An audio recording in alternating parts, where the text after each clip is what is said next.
Chairman, I want to thank you, Mr. Chairman, for holding this hearing. The three witnesses we have before this committee today collectively pose, I believe, the single greatest threat to free speech in America and the greatest threat we have to free and fair elections. Yesterday, I spent a considerable amount of time speaking with both Mr. Zuckerberg and Mr. Pichai. I have concerns about the behavior of both of their companies. I would note that Facebook is at the minimum at least trying to make some efforts in the direction of defending free speech. I appreciate their doing so. Google, I agree with the concerns that Senator Klobuchar raised. I think Google has more power than any company on the face of the planet. And the antitrust concerns are real. The impact of Google is profound. And I expect we will have continued and ongoing discussions about Google's abuse of that power and its willingness to manipulate search outcomes to influence and change election results. But today, I want to focus my questioning on Mr. Dorsey and on Twitter. Because of the three players before us, I think Twitter's conduct has by far been the most egregious. Mr. Dorsey, does Twitter have the ability to influence elections? No. You don't believe Twitter has any ability to influence elections? No, we are one part of a broad spectrum of communication channels that people have. So you're testifying to this committee right now that Twitter, when it silences people, when it censors people, when it blocks political speech, that has no impact on elections? People have choice of other communication channels with which. Not if they don't hear information. If you don't think you have the power to influence elections, why do you block anything? Well, we have policies that are focused on making sure that more voices on the platform are possible. We see a lot of abuse and harassment, which ends up silencing people and having them leave from the platform. All right, Mr. Dorsey, I find your opening questions, your opening answers absurd on their face. But let's talk about the last 2 weeks in particular. As you know, I have long been concerned about Twitter's pattern of censoring and silencing individual Americans with whom Twitter disagrees.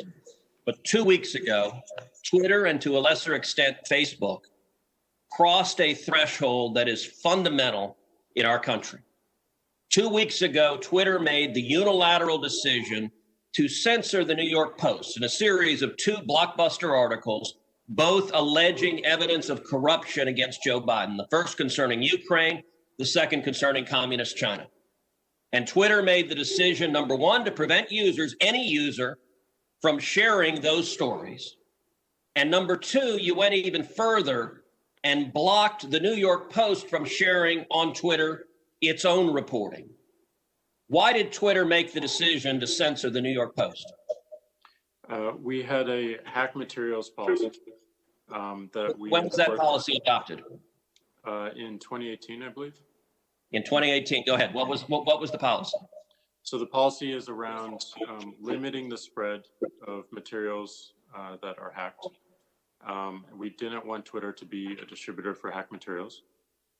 We found that the New York Post, because it showed the direct materials, screenshots of the direct materials, and it was unclear how those were attained, that it fell under this policy. Now, so in your view, if it's unclear the source of a document, and in this instance, the New York Post documented what it said the source was, which it said it was a laptop owned by Hunter Biden that had been turned into a repair store. So they weren't hiding what they claimed to be the source. Is it your position that Twitter, when you can't tell the source, blocks press stories? No, not at all. Our team made a fast decision. The enforcement action, however, of blocking URLs, both in tweets and in DM, in direct messages, we believe was incorrect. And we changed it. Today, right now, the New York Post is still blocked from tweeting 2 weeks later. Yes, they have to log into their account, which they can do at this minute, delete the original tweet, which fell under our original enforcement actions, and they can tweet the exact same material in the exact same article, and it would go through. So, Mr. Dorsey, your ability is you have the power to force a media outlet. Let's be clear. The New York Post isn't just some random guy tweeting. The New York Post has the fourth highest circulation of any newspaper in America. The New York Post is over 200 years old. The New York Post was founded by Alexander Hamilton. And your position is that you can sit in Silicon Valley and demand of the media that you can tell them what stories they can publish, and you can tell the American people what reporting they can hear. Is that right?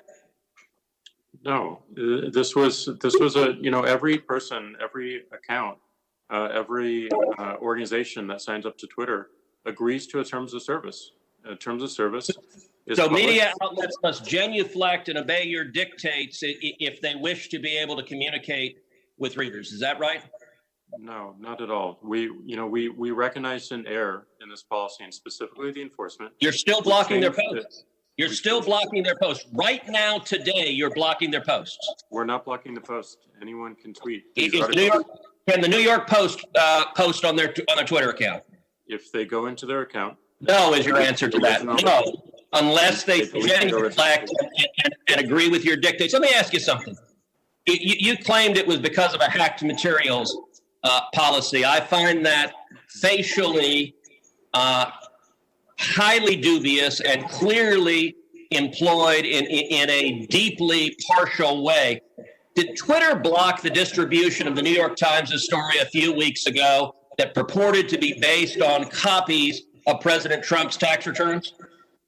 We didn't find that a violation of our terms of service and this policy in particular, because it was reporting about the material. It wasn't distributing the material. Okay, well, that's actually not true. They posted what they purported to be original source materials, and federal law, federal statute makes it a crime, a federal felony, to distribute someone's tax returns against their knowledge. So that material was based on something that was distributed in violation of federal law, and yet Twitter gleefully allowed people to circulate that. But when the article was critical of Joe Biden, Twitter engaged in rampant censorship and silencing.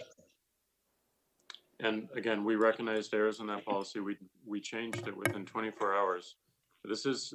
But you're still blocking the New York Post. You haven't changed it. We have changed it. They can log into their account, delete the original tweet.